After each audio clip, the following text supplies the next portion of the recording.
good to go. So thank you so much for joining this session. I hope I make it worth your time.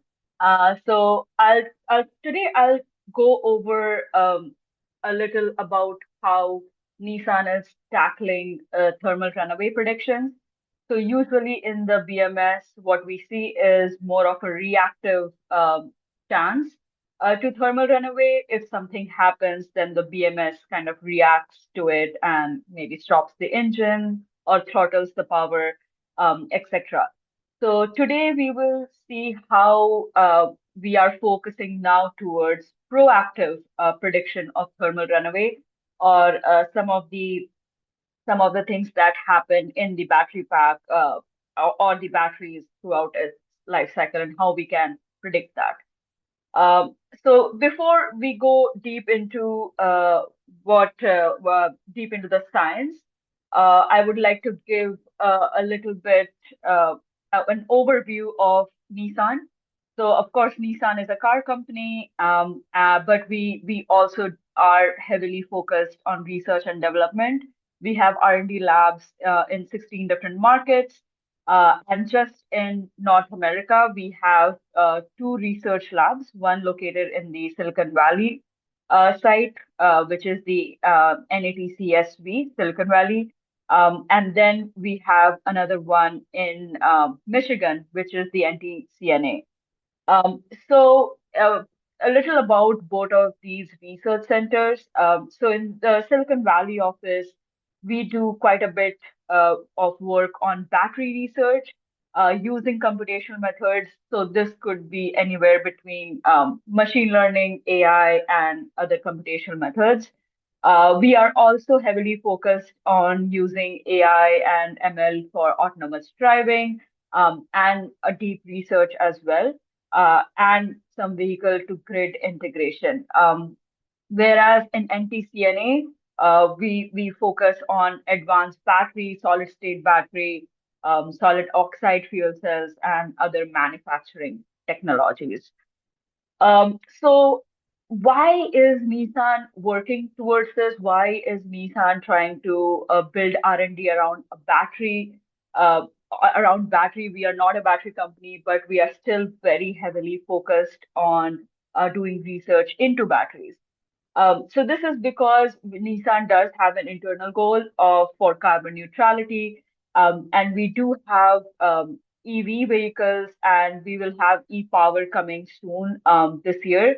So Nissan Leaf was one of the first EV vehicles that came into the market, and slowly we are now also coming with our e-power systems, where you still have a sufficiently large battery pack that then powers the engine. So as you can see, battery comes across in a lot of vehicles that Nissan is currently focused on. So of course, the battery safety aspects and the battery research aspects is something that Nissan is heavily invested in. So with that, let me talk a little about the very specific research areas that at least the Silicon Valley office focuses on. One of the things that we focus on is very deep battery materials research. So within this, we work on high capacity cathodes, anodes, solid state electrolytes, liquid electrolytes, and here we also do work on other materials for, let's say, windscreen, or other materials that are used in the car itself. But most of our work is on batteries itself. And within the Silicon Valley office, we have both the computational design aspect, where we have a very big synergy between what the experiments and the computational side looks like, and both of the teams work together in iterative materials discovery process. So this was on the material side of things. We also do work on advanced battery management systems for reliability and safety. And being in Silicon Valley, we kind of have an advantage of using the machine learning aspects very heavily. So here we use machine learning and AI methods to do state of estimation predictions. This could be SOC, SOH, SOP. We also work heavily on remaining useful life because once the battery life in the EV is over, we can actually use the batteries for second life purposes, especially now in data centers, etc. So we also do kind of uh, have do make algorithms that could predict remaining useful life of for the second use batteries. And within this aspect, today I'll be talking a little bit about thermal runaway analysis. So how we are using machine learning and AI methods to kind of predict thermal runaway, predict how much energy the car might produce, how much energy the battery might produce, and how we can implement these methodologies in the edge BMS. So, without further ado, let me quickly go over a little about lithium-ion battery safety. So today, when I talk about battery safety, it will be about lithium-ion batteries. And I think we all know that thermal runaway, one of the things that makes lithium ion batteries unsafe, is very chaotic and non-linear. The only thing that you can say is because it's high energy density battery, it will produce a lot of energy. But still, there is no way of quantifying the risk. There is no way of quantifying how much energy will be produced. So anywhere we have this chaotic and non-linear relationships, we do tend to think if there is a way that machine learning can solve this problem. And this is also a very multifaceted, multi-physics phenomenon. So not a single physical equation can really give us an answer, at least not in a way that we can use it proactively and very fast on the BMS systems. So here we come with the concept of shifting from reactive to proactive battery management. And some of the things that comes up in thermal runaway is we actually don't know what can cause thermal runaway. There are so many causes. We can have an internal cell short circuit due to any of the reasons that you see on the screen here. We can have an external short circuit. We over voltage, overcharge, overcurrent, external heating. But for all of this, one of the things remains the same is that the cell temperature will increase. There would be exothermic reactions, and then the consequence remains the same. Either there could be venting of the batteries that produces gases, which then could be explosive or toxic, or we finally do have like a fire instantly. So, predicting at what stage the battery is during this thermal runaway process is, I think, very important in making lithium-ion batteries safer for everyone. So with this, let's jump into a little bit of science and a little bit of machine learning. So for making any of these machine learning models, one of the most important things is a data set. And with thermal runaway, as you can imagine, that data set is not some easy thing to get because when it happens in the field, the data is most often than not lost. So for this work, what we did was we were lucky enough to get access to this NASA data set where they did fractional thermal runaway calorimetry, where they could see how much energy is being produced during the thermal runaway process. And they could do this for a lot of different cells.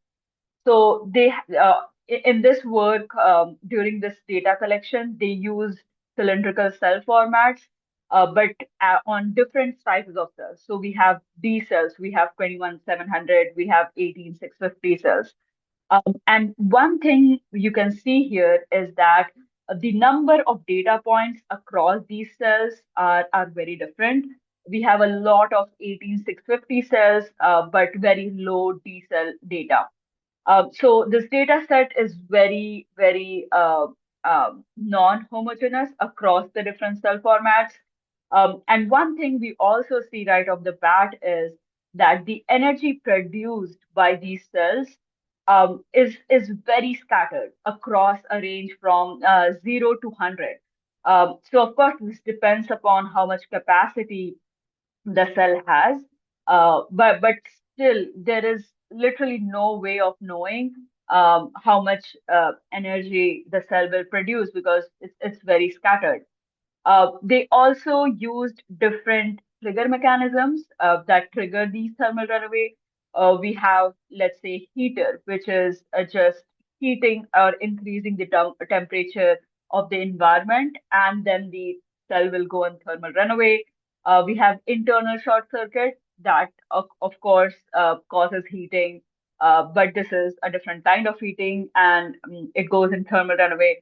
Or there is nail penetration. So nail penetration could be easily defined as, let's say, when your car is in an accident, and there is no way of protecting the battery when it's an accident. So there would be some sort, if there is some sort of penetration, that's when things can go really bad. So as you can see, within the nail penetration, we still have quite a bit of scattered data going from, let's say, 0 to 100 in energy yield. So you can see that the data is non-homogeneous. It's very scattered, and there is no way of knowing how much energy is going to produce in these different scenarios. Um, so in this work, what we want to do is we want to see if there could be machine learning techniques that can predict this energy yield. So why are we predicting this energy yield? So there are two ways to look at this. Is in one, we want to predict how much energy this battery can produce even before the battery comes into the vehicle. So here we call it like zero test engineering. So even when the battery is being made, it's being produced, you want to know how to put like physical barriers or venting channels or the cooling plates across this battery and the battery pack to thermally shield it, etc. So we don't want to over-engineer it because then you will have this huge battery pack, which would be also very slow in development. Or you don't want to under-engineer it because then you could have like a catastrophic cascade of failures. So to know how much energy yield and is being produced, we need some kind of tool even before like the battery goes into the cell. Battery goes into the vehicle. And then, of course, we have, if we can put these models in the BMS, then the BMS can know the amount of energy a cell will release. And this isn't a static number. It fluctuates based on operating conditions like the state of charge, etc. So the BMS now has a tool to evaluate like real-time thermal risks dynamically. And this will kind of help us uh, give like better protections instead of like just aggressively cooling the battery all the time or throttling the power, which is not fun for our customers. So with that, let's go now to the actual models and how they are made and what goes into these models. So for the first thing that we do is feature engineering. The good thing about this data set was it did give us quite a bit of features. Now there are two kinds of features. One is pre-test features and one is post-test features. So of course, when you are making a predictive algorithm, you cannot use post-test features. You only have to stick to pre-test features because that's what will be available when you are let's say, implementing this in the BMS or using this for engineering your cells. So some of the features that the data set already provided are given here, which is like the cell capacity, nominal voltage. So these are base physical and experimental features that everyone will already have if you have the cell. Then there are categorical design features. So what's the cell format? Are there venting present? And what is the trigger mechanism? So this you can actually change the trigger mechanism in your BMS to kind of predict what could happen and how much energy could be produced if there are these different triggers. Um, so we had these two, but what we didn't have was some of the engineered features. So then we did some mathematical engineering of the features, and what we could find was like what's the energy density, the cell energy by the pre-test cell mass, or something like SOC proxy ratio. So we have a pretest cell open circuit voltage divided by the cell nominal voltage. So we had to come up with these engineered features, and this will make sense a little bit later on when we see how important these engineered features were for DML model. Then we obviously did do the distribution of target of train versus test. As you can see, both the train versus test have a similar stratification of the data across. It's not that the test set is skewed towards higher energy yields or the train is skewed in the higher energy yields. Both of them are equally have like different energy yields across the data set. So with that, one of the things that became very clear to us initially was that the data was very imbalanced. We have a lot of nil penetration data, or the heater tests were very scarce, or we have some very high 18650 cells. So when you have this imbalanced data set, your much models are very skewed towards predicting, or it can overfit on those data sets. So first things first, what we wanted to do was, can we balance this data? Now, usually when you do data augmentation, most of the methods that people previously used was just randomly sampling data to fill in the gaps between the data set. But today we are in a generative AI world. Generative AI algorithms have become so good. Such as like in a generative AI methodology, you generate more data based on the data that you already have. So all of these LLMs do this. So we kind of use a same method. This is called table variational autoencoders. These are algorithms that can actually generate more data based on what the model have learned on the previous data. So it actually encodes the data in a latent space in vectors, and then it gives a probability distribution of these different vectors. And then across this probability distribution, it will generate more data, and then it will decode the data. So if you are interested in this, there are a lot of papers that talks about this.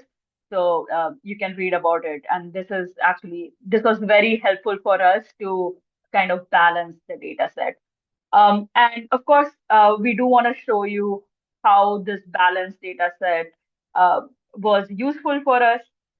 So in red, you see, so this was just trained on XGBoost. And in red, you see that we could get maybe 80% accuracy, or let's say the MAE was around 8.3. So the errors were higher. Um, uh, and when you use this data augmentation method, the R square increased significantly. So we went to 91.5% accuracy from 80.5. And our mean absolute errors also decreased by 4 points. So you can clearly see that these augmentation methods, the data augmentation methods, helps us balance the data, so it can actually learn. The models can learn across all data sets and not just overfit on a very on a very rigid data that's highly observable in the picture. So now, once the data set was ready, the features were ready, and then we were ready to build our machine learning architecture. So after all these blueprints and the feature sets, we used L1 Lasso for feature selection. It actually strips away a lot of multicollinear noise so that there is no overfitting on the data sets. And then we kind of built this stacking ensemble regressor. And I won't go into very details because this will get very technical. But I do want to give you all like a taste of how these ML models work. Um, so, it, so usually what people do is they train one model, and that's about it. So this one model is trained on across all the data. What we saw was that one model was not enough, and hence we saw that like a cat boost model will perform very well on let's say one part of data set, but it won't perform well on other parts of the data set. So what we did was we built a stacking ensemble regressor, and we passed this to a meta learner. And what a meta learner does is that it will see a feature, it will see a part of data set, and this meta learner will decide which algorithm to use for that specific data set. So we don't have to change models every time the data set changes, or there is a different part of the data set that we are seeing. The meta learner will actually decide which decision algorithm to actually choose in terms of the data set. So this was actually a very good way for us to put everything together and just make one model. But beneath this model, of course, we have multiple different like agents that will actually work on different data sets. So that was very good for us. So now the model is also built. So here are some of the results, the predictive results of the energy yield by this model. So once this model was built, we obviously checked the accuracy across train and test. For train, of course, it shows very good accuracy. We can predict energy yields up to like 4 kilojoules, ranging from 0 to 100. So whatever the energy yield is, we were able to predict that with 98% accuracy. When of course we tested it on the test set, the accuracy is slightly reduced, but it was still very high. So we can predict with an average error of 6.6 kilojoules, which is a very good result for us. And the R square is also 93%. And you can see that most of the points actually lie at the plus minus 5 kilojoule margin. So there are a few that did a lot worse than others, but most of the points you can see is around the plus minus 5 kilojoule margin. So now we are seeing this great predictive result for the energy yield. So we wanted to see, can we explain it? Like, can we do some analysis to understand what features were the most important? And of course, as you would think up until now, the cell capacity would be the most important, but it's not linear with the cell capacity. If you just have cell capacity as your feature, you won't be able to make good predictions. And it shows us that there are so many other features that were so important. So the SOC proxy ratio that we engineered, it was not there in the data set. but we had to engineer it. And that you can see that the impact of the SOC proxy ratio was so important. And this is just a proxy ratio. When you put this into a BMS, you will actually have an accurate SOC value. And as you can see, like some of the things that we think about is important, is of course important, but we also have to engineer quite a bit of features. So the severity ratio is something that we engineered. So uh, so every time you make a model, uh, don't just use the features that's already like in the data set.